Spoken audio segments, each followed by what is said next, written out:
এসো হে বৈশাখ, চিরায়ত বাঙালির জীবনধারার সঙ্গে এই দিনটি আমরা উদযাপন করে থাকি।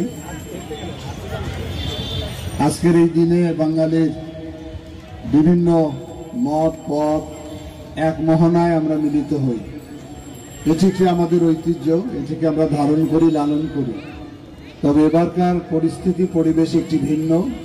একটি ফেসিবাদ মুক্ত পরিবেশে বাংলাদেশের মানুষ এই পহেলা বৈশাখ উদযাপন করছে।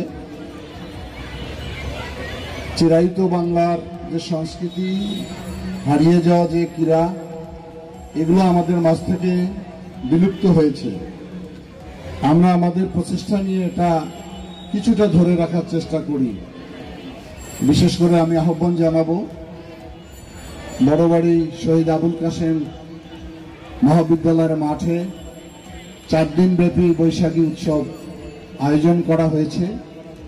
সেখানে হারিয়ে যাওয়া খেলাধুলা, যেগুলো অনেকের বর্তমান প্রজন্মের ছেলেমেয়েরা জানে না, চিনে না, সেই হাডুডু, ঠুস, চকচল, দাঁড়িয়াবান্ধা,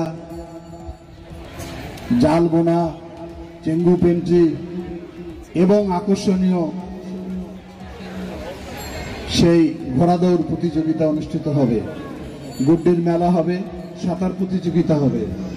সেখানে সবাইকে আমি আহ্বান জানাচ্ছি উপভোগ করার জন্য। পাশাপাশি আমরা বলতে চাই যে একটি ফেসিবাদ মুক্ত এই শুভ নববর্ষের দিনে আমাদের আকাঙ্ক্ষা হোক একটি বৈষম্যহীন, একটি গণতান্ত্রিক, একটি মানবিক, একটি দুর্নীতি মুক্ত বাংলাদেশের শপথ আমরা গ্রহণ করি। এই প্রত্যাশা রেখে সকলকে আমার পক্ষ থেকে ধন্যবাদ জানিয়ে শেষ করলাম।